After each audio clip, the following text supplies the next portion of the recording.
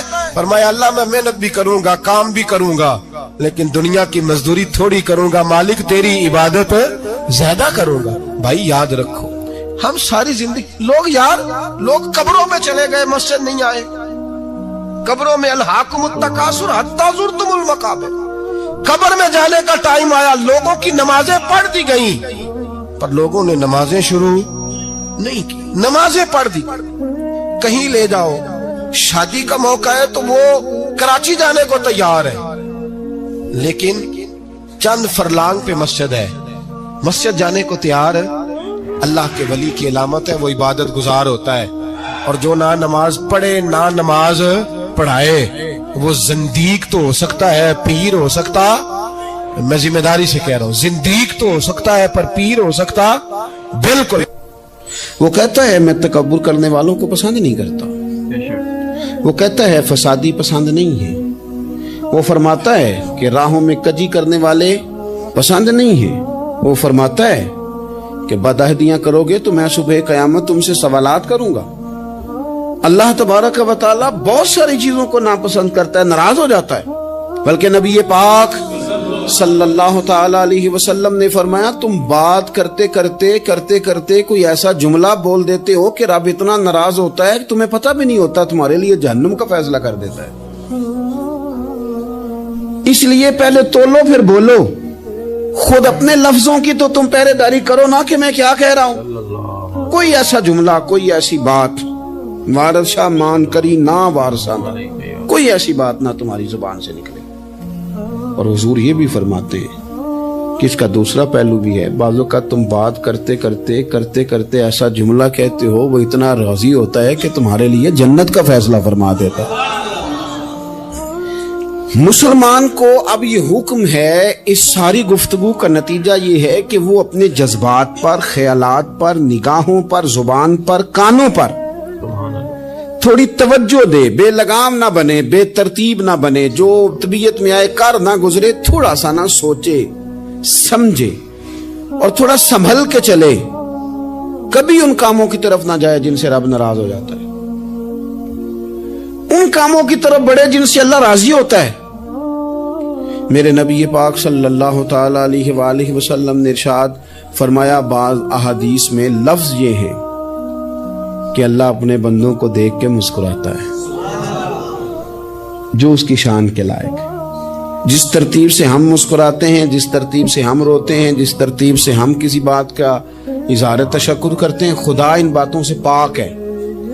اب بہت ساری حدیثوں میں آیا کہ وہ مسکراتا ہے، تو کیا مطلب ہے مسکرانے کا؟ تو علماء تفسیر نے لکھا ہے مسکرانے کا مطلب یہ ہے کہ وہ بڑا ہی راضی ہوتا ہے اپنے بندے سے، بڑا راضی ہوتا ہے، یہ مطلب۔ ایک تو مسکرانے کا مطلب یہ کہ وہ بڑا راضی ہو گیا، وہ مسکرا دیا اپنے بندے پہ، اور ایک اس کا معنی خود نبی پاک صلی اللہ تعالی علیہ وسلم نے بیان فرمایا۔ مسند امام احمد بن حنبل میں حدیث ہے، حضور سید عالم علیہ السلام سے صحابہ نے پوچھا یا رسول اللہ شہید تو بڑے لوگ ہوتے ہیں، شہیدوں میں افضل کون ہے؟ تو اللہ کے حبیب علیہ السلام فرمانے لگے وہ والا بندہ جو ڈٹ گیا تھا کافروں کے مقابلے میں، وہ ہلا نہیں، پوری طرح ڈٹ کے جو لڑا وہ شہداء میں افضل ہے۔ حضور فرماتے ہیں وہ جنت کے بالا خانوں میں سیر کرے گا اور رب اسے دیکھ کے مسکرائے گا، رب اسے دیکھ کے مسکرائے گا، اللہ تعالیٰ مسکراتا ہے اسے دیکھ کے۔ اور اگلے جملے میں حضور نے وضاحت کر دی، فرمایا جب رب دنیا میں کسی پر مسکراتا ہے نا تو اس کا معنی یہ ہے کہ قیامت میں پھر اللہ اسے حساب کوئی نہیں لے گا۔ جس پر اللہ دنیا میں مسکرا دیا اس سے کوئی حساب، تو وہ کام ڈھونڈنے چاہیے نا جس سے اللہ مسکرائے۔ ویسے کبھی ہم ایسا کرتے ہیں کہ نہیں کہ کسی کو راضی کیا جائے؟